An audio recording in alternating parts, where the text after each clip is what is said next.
Bonjour Julie. Bonjour Laurie. Tout cet été sur Sud Radio, les grandes affaires criminelles avec vous, Julie Rigoulet et le nouveau détective. Ce matin, un crime de sang-froid et un scénario digne d'une série télé. Il est un peu plus d'1h du matin, ce 27 juillet 2015, mais Eva ne dort pas. Seule, dans son petit 2 pièces de la rue Merly, dans le centre de Toulouse, l'étudiante comate devant son rétroprojecteur. Affalée sur son canapé, elle jette un œil distrait autour d'elle.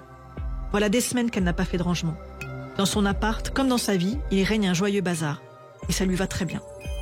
Eva Bourseau a 23 ans. Elle aura tout le loisir plus tard de se faire du souci. En attendant, elle profite de la vie et de ses petits plaisirs.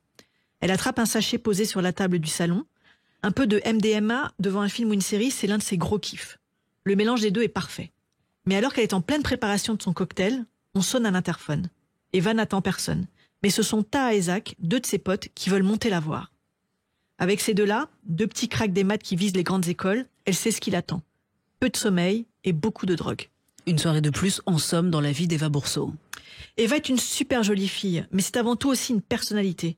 À la fois extravertie et extravagante, elle se fiche de la mode, des codes, des conventions et vit sa vie comme elle l'entend. Elle a étudié le japonais, puis l'histoire de l'art, à chaque fois sans terminer son cursus. Elle lit beaucoup, passe des heures à refaire le monde avec ses copains dans les cafés toulousains. Elle fait la fête, consomme beaucoup de drogue. Mais comme beaucoup de jeunes de sa génération, Eva est peut-être un peu trop libre. Elle papillonne d'un rêve, d'une lubie, d'un projet avorté à l'autre. Sentimentalement, c'est le même schéma. Des relations éphémères, mais rien de solide.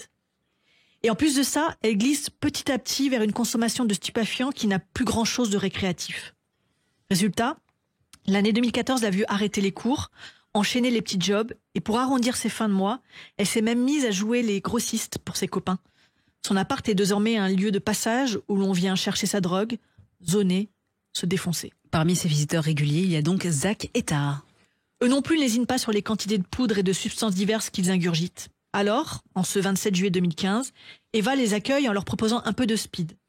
Et puis vers 3h du matin quand même, elle annonce poliment aux garçons qu'elle est fatiguée et qu'elle va se coucher.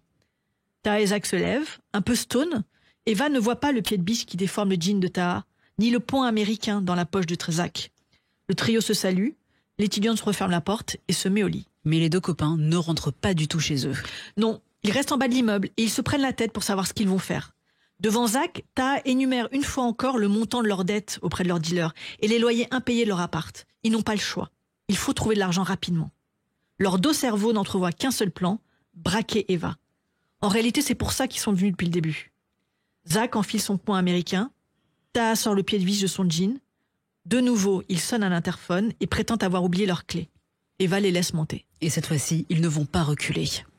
Lorsque la jeune femme leur ouvre à nouveau la porte, Zach n'hésite pas. Il la pousse à l'intérieur et la frappe avec son poing américain. Eva recule, sonnée, mais les coups pleuvent à nouveau. Elle s'écroule sur le sol en hurlant. Alors, Taha décide de la faire taire d'un coup de pied de biche, à la tête. Eva perd connaissance sous la violence du choc. Mais au lieu de l'aider, Zach et Taha se demandent déjà comment ils vont s'y prendre pour faire disparaître son cadavre. Comme ils sont accros aux séries télé, ils ont vu faire ça plein de fois et ils sont persuadés de savoir comment s'y prendre. Appliqués, ils commencent par nettoyer l'appartement à l'eau de javel. Puis, ils embarquent le rétroprojecteur, l'ordinateur, les enceintes et le téléphone. Le poing américain termine dans une poubelle, tandis que le pied de biche est conservé dans l'appartement. Et reste à s'occuper désormais de la partie la plus compliquée, le corps. Et c'est là que Taha propose de procéder comme dans un épisode de la série Breaking Bad. Pas besoin de déplacer le corps, ils vont le faire disparaître. Ils achètent plusieurs bidons d'acide chlorhydrique ménager et une caisse en plastique. De retour dans l'appartement d'Eva, ils mettent leur plan à exécution. On a du mal à imaginer ces gamins âgés de 18 et 22 ans plier le corps du jeune fille dans une caisse, la recouvrir d'un drap noir et verser de l'acide dessus. L'odeur est atroce. Immédiatement. Donc les tueurs décident de calfeutrer au scotch les encadrements de la porte et de la fenêtre de l'appartement. Dans les jours suivants, ils repassent plusieurs fois pour ajouter de l'acide, changer le corps de position et vérifier que le processus suit son cours. Nageant dans un brouillard de drogue et de folie, il n'anticipe pas que les proches d'Eva s'inquiètent de son silence. Et le 3 août, justement, la mère d'Eva demande aux pompiers de forcer la porte de l'appartement de sa fille. À l'intérieur, une odeur pestilentielle les assaille. Avant de soulever cette caisse en plastique posée en plein milieu du salon, ils savent déjà ce qu'ils vont y trouver. Et l'enquête est ensuite très rapide. Et pour cause, Taha s'est présentée au commissariat pour dénoncer son copain Zach. Placés en garde à vue, ils ont fini par avouer et raconter cette nuit d'horreur dans les détails les plus sordides. En décembre 2018, ils ont été jugés devant les assises de Haute-Garonne. Le président est longuement revenu sur le parcours de ses 2 premiers de la classe sans aucun antécédent judiciaire. Et la drogue, la fête, les tentations et les conséquences d'une jeunesse trop couvée ont détruit peu à peu ces 2 fils de bonne famille. Ta et Zach ont été condamnés respectivement à 30 et 25 ans de réclusion. Les grandes affaires criminelles sont à retrouver tous les matins sur Sud Radio. Avec vous, Julie Rigoulet, on vous lit également chaque mercredi en kiosque dans Le Nouveau Détective.